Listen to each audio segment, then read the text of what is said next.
ఇక ధనుస్సు రాశి మూలా నక్షత్రం 1, 2, 3, 4 పాదాలు, పూర్వాషాఢ నక్షత్రం 1, 2, 3, 4 పాదాలు, ఉత్తరాషాఢ నక్షత్రం 1వ పాదంలో జన్మించినటువంటి జాతకులు ధనుస్సు రాశి జాతకులు.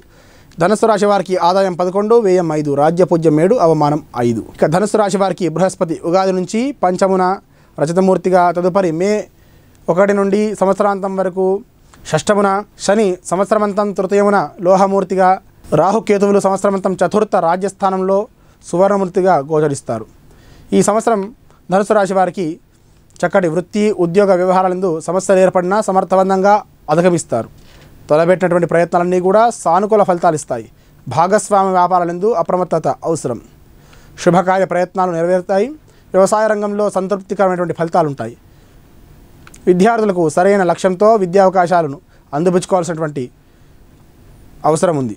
స్వతంత్ర వృత్తుల్లో ఒడిదొడుకులు సహజంగా ఉంటాయి. రాజకీయ రంగం వారు ప్రజాశ్రేయస్సుకి, అభివృద్ధికి పాటుపడతారు.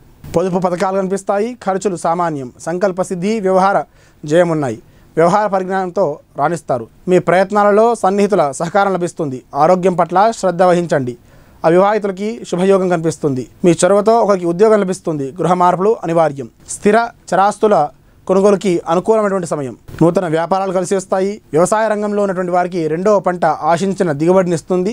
పంటకు తగిన మద్దతు ధర పొందుతారు. సంకల్ప సిద్ధికి శివదర్శనం, హనుమాన్ చాలీసా పారాయణం, విష్ణు సహస్రనామ పారాయణం చేయడం చక్కటి శుభ ఫలితాన్ని ఇస్తాయి. ఇది ఈ సంవత్సరం ధనుస్సు రాశి వారి ఫలితాలు.